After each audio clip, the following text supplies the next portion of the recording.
En tant qu'expert de la minceur, voici ce que nous devons maîtriser en tant que notion essentielle et surtout pour expliquer à nos clients, nos patients, ce qui se passe sur la balance. Parce que dans notre méthode, eh bien, comme vous le savez, on va plutôt axer l'alimentation sur de la densité nutritionnelle. Et beaucoup de personnes qui ont été au régime depuis longtemps, en fait, risquent de prendre un peu de poids sur la balance au démarrage. Alors, le problème, c'est que souvent, ils ont tendance à être obsédés par la balance et à se peser tous les jours, ce qui est problématique. Pourquoi? Parce que dans notre méthode, on va manger plus que dans un régime. Et forcément, si on mange plus que dans un régime, le poids de l'alimentation va être plus conséquent. Alors, voyons en détail ce que ça veut dire. On va parler de la balance. La balance, vous allez avoir, comme on le sait, la masse musculaire qui pèse plus lourd sur la balance que la masse grasse. Et donc, au démarrage, tous ceux qui ont abaissé leur métabolisme de base avec les régimes, eh bien, vont avoir besoin de reprendre de la masse musculaire et ça va se faire naturellement en fait, avec deux notions fondamentales. La première, l'apport de protéines. On ne va pas être en dessous de nos besoins, donc 4 fois notre poids en aliments protéinés.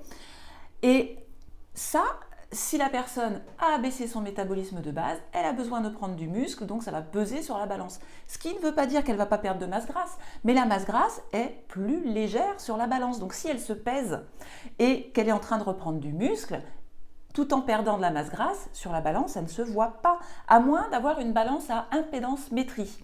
Ce que je conseille fortement, du coup, à nos patients d'avoir, même si elles ne sont pas très fiables, c'est pas grave, au moins ça leur permet de voir concrètement qu'ils sont en train de perdre de la masse grasse viscérale, certaines, ça va être marqué dessus. Et ça, c'est indispensable. Alors, ce qui se passe, quand la personne reprend du muscle et perd de la masse grasse au démarrage, voire pas qu'au démarrage, ça peut durer assez longtemps, eh bien, ce sont les mensurations qui diminuent. Donc ça, c'est quand même un super indicateur. C'est pour ça qu'il est indispensable de leur demander de se mesurer et du coup de regarder la balance qu'une fois par semaine. C'est vraiment, vraiment le maximum. Sinon, eh bien, ils ont tendance à se démotiver en voyant les premiers jours la balance remonter. En fait, ils ont la sensation de prendre du poids et non pas d'en perdre. Alors que c'est totalement faux, on le sait bien. Mais il faut aussi leur expliquer ces notions. Du coup, on commence par prendre du muscle parce qu'on a abaissé son métabolisme de base, c'est-à-dire qu'on a perdu de la masse musculaire au fur et à mesure des régimes, puisque ça nous met en carence. Donc, impossible de prendre du muscle en faisant un régime. Même si on fait du sport et si on n'a pas la matière première nécessaire pour fabriquer du muscle, on n'en fera pas. Donc, à partir du moment où on ramène de la matière première, on va reconstruire du muscle, ça va peser sur la balance. Mais ça augmente notre métabolisme de base, donc notre capacité à perdre du poids, à perdre de la masse grasse. Mais ça, il faut bien comprendre que c'est sur la longueur, sur le long terme, enfin long terme, moyen terme déjà. Donc le muscle est plus lourd que la masse grasse, du coup on commence par reprendre du muscle tout en perdant de la masse grasse, donc ce sont les mensurations en priorité qui vont changer, à moins d'avoir un souci d'élimination, ce qu'on va voir par la suite. Donc sur la balance, on a également autre chose, notre densité nutritionnelle, c'est-à-dire le poids des aliments qu'on va manger. Les calories vides, elles pèsent rien en poids, en grammes. Or, quand vous mangez des produits plus complets, plus riches en fibres, plus riches en micronutriments, ça pèse tout simplement sur la balance. Et comme on va manger plus de densité, eh bien on va manger plus de poids d'aliments aussi, et souvent, nos patients ont un problème d'élimination. Donc en principe, quand on commence la méthode, là je parle des gens qui ont un problème d'élimination, qui ont un certain âge, qui ont fait beaucoup de régimes, beaucoup de méthodes, et qui du coup n'ont pas réglé leur problème d'élimination et qui vont se mettre à manger plus dense, donc plus lourd. Ben là aussi, sur la balance, ça va avoir un impact qui pour eux sera négatif, alors qu'en réalité, c'est très très positif. Donc si l'élimination ne se fait pas correctement, alors on va parler élimination, parce que de quoi je parle? Je ne parle pas que des selles. Bien sûr, il y a ce problème d'élimination des selles, donc de constipation. Donc beaucoup de patientes sont malheureusement en problématique de constipation. Mais il n'y a pas que ça, on a plein d'émonctoires. Donc on va éliminer autant par les poumons, autant que par les gaz, par les paies aussi. On va éliminer par la peau, par la sueur, par la lymphe, et évidemment par les selles et les urines. Donc tout ça, crée une balance parfois qui peut être plus ou moins positive selon toutes les éliminations faites par l'organisme et de l'autre côté le poids des aliments. En été, il se passe une chose, on boit plus d'eau également. Si la personne a un souci d'élimination et qu'elle ne va pas uriner suffisamment tous les liquides qu'elle ingère, en l'occurrence de l'eau si possible, eh bien là aussi, on va avoir un petit souci. Dès qu'on boit 1 litre d'eau, on a 1 kg de plus sur la balance. Ce qui veut dire que dès lors que l'on fait un repas, il faut bien leur expliquer ça, la densité, c'est-à-dire le poids des aliments qu'on va manger, plus le poids des liquides qu'on va boire, tout ça, ça pèse tout de suite sur la balance. Si je mange, on va dire, un repas qui fait 700 grammes, j'ai tout de suite 700 grammes sur la balance. Et si entre les repas, je bois 2 litres d'eau, j'ai 2 kg. Je peux avoir 2,7 kg de plus par jour, sur une journée, sur ma balance. Et ce qui va faire le contrepoids, c'est mon système d'élimination.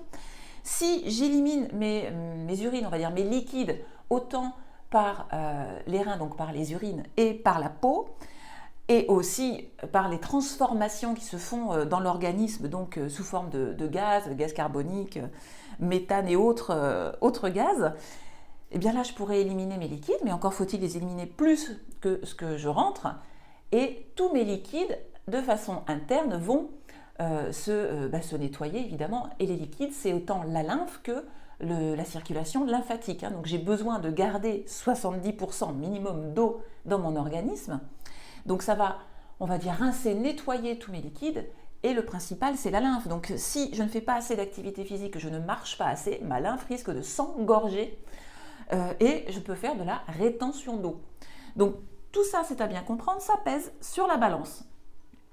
Mais dans la méthode, on préconise de faire le jeûne intermittent d'au moins 16 heures. Et c'est là que tout peut se réguler, et c'est là qu'elles peuvent perdre du poids, enfin il ou elle d'ailleurs, peuvent perdre du poids beaucoup plus rapidement, parce qu'on va laisser un temps de jeûne où il n'y a pas d'alimentation, donc là ça pèse rien sur la balance, ça laisse le temps à l'organisme d'éliminer, et selon mes émonctoires, je vais éliminer plus que ce que j'aurais ingéré dans ma période de nutrition.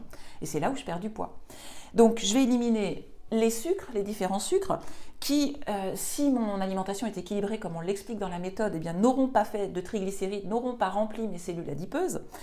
Je vais éliminer de la matière grasse parce que grâce au jeûne, je vais passer en mode cétogène, en cétose pour certaines personnes, ou pas forcément en cétose d'ailleurs.